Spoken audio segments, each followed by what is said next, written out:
Maswerteng gabi po mga ka-STL. Narito na po ang resulta ng STL Rizal para sa araw na to, third draw, February 6, 2025, araw ng Huwebes. Naway mga natayan niyo pong mga numero kanina ay manalo nawa ngayong gabing ito, 8:45 PM. Kaya kunin niyo na po ang inyong mga tickets. Narito na po ang resulta.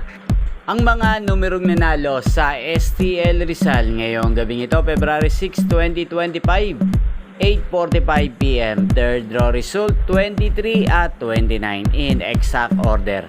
Sa lahat po ng tumaya kanina sa STL Rizal para sa third draw ng 23 at 29, congrats po sa inyo. Panalo po kayo again, 23 at 29.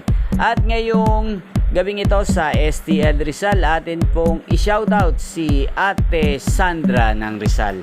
Shoutout po sa iyo Ate Sandra, naway ang mga numerong inaalagaan mo sa Rizal sana po ay manalo rin ngayong gabing ito. At sa lahat po ng mga taga Rizal dyan, shoutout po sa inyo. Inyo pong napanood ang resulta ng STL Rizal sa channel na to, Roderick Hernandez TV. Maraming salamat po sa patuloy niyo pong panonood sa aking channel. Magkita-kita pong muli tayo bukas ng alas 11 ng umaga. Thank you for watching.